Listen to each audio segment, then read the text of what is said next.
बहुत समय पहले की बात है। एक छोटे से गांव धनपुर के पास एक गहरा और रहस्यमयी जंगल था, जिसे लोग भूल भुलैया वन कहते थे। गांव वालों का मानना था कि जो भी उस जंगल में गया वह फिर कभी वापस नहीं लौटा। लेकिन जंगल के बारे में एक और अफवाह भी थी। कहा जाता था कि उसके बीचों बीच एक जादुई मंदिर छिपा है, जिसमें अनगिनत खजाने और एक अमृतत्व का रहस्य छुपा है। लेकिन उस तक पहुंचना नामुमकिन था, क्योंकि जंगल खुद को हर घड़ी बदलता रहता था। गांव में एक निडर और जिज्ञासु लड़का आरव रहता था।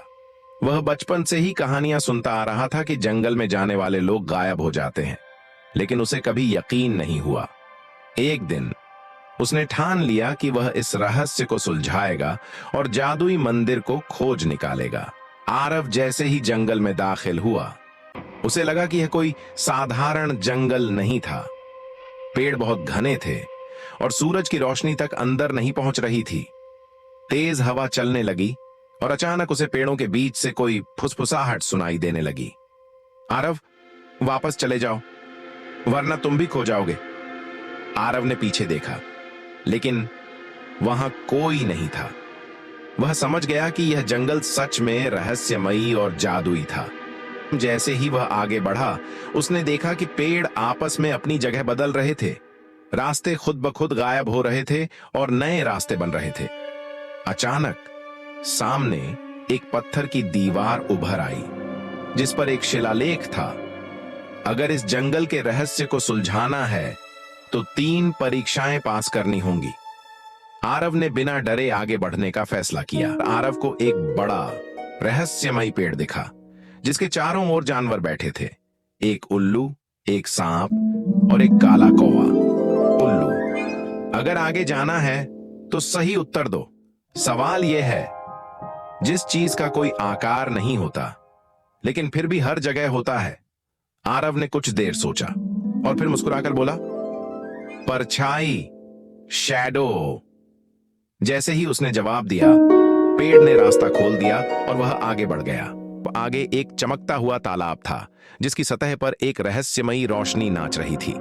जैसे ही आरव ने तालाब की ओर कदम बढ़ाया, पानी में उसका अक्स अचानक मुस्कुराने लगा और बोल पड़ा, अगर तुम्हें मंदिर तक पहुंचना है तो यह बताओ, सच्चा खजाना क्या होता है? आरव को याद आया कि उसकी मां ने उसे एक बार कहा था, खजाना सिर्फ सोना चांदी नहीं होता। असली खजाना प्रेम, ज्ञान और ईमानदारी होती है। जैसे ही उसने यह कहा, तालाब गायब हो गया और एक गुप्त दरवाजा खुल गया। अब आरव एक अजीब जगह पर आ गया। यहां हर तरफ घड़ी के पेंडुलम झूल रहे थे और समय तेज और धीमा हो रहा था। अगर समय को हराना है तो सही द्वार चुनो। आरव ने देखा कि सामने 3 दरवाजे थे। पहला दरवाजा सुनहरे रंग का था, दूसरा दरवाजा धुएं से भरा था, तीसरा दरवाजा साधारण लकड़ी का था। आरव ने सोचा, ज्यादातर लोग सोने को ही खजाना समझते हैं, लेकिन असली खजाना सादगी में छिपा होता है। वह तीसरे दरवाजे से अंदर गया और उसके सामने था जादुई मंदिर। मंदिर के बीचों बीच एक सोने की मूर्ति थी, जिसके हाथ में एक चमकता हुआ क्रिस्टल था। जैसे ही आरव ने उसे छुआ, एक गहरी आवाज गूंजी, तुमने परीक्षाएं पास कर ली, लेकिन असली सवाल यह है, क्या तुम यह खजाना अपने लिए लोगे या दूसरों की भलाई के लिए? आरव ने बिना सोचे जवाब दिया, मैं इस शक्ति का उपयोग अपने गांव की भलाई के लिए करूंगा। जैसे ही उसने यह कहा, मंदिर की दीवारों पर सोने की लकीरें चमकने लगीं और मंदिर के दरवाजे हमेशा के लिए खुल गए। आरव ने क्रिस्टल को गांव में लगाया और कुछ ही दिनों में गांव खुशहाल हो गया। बारिश होने लगी, खेतों में फसलें लहलहाने लगीं और गांव वालों की गरीबी खत्म हो गई।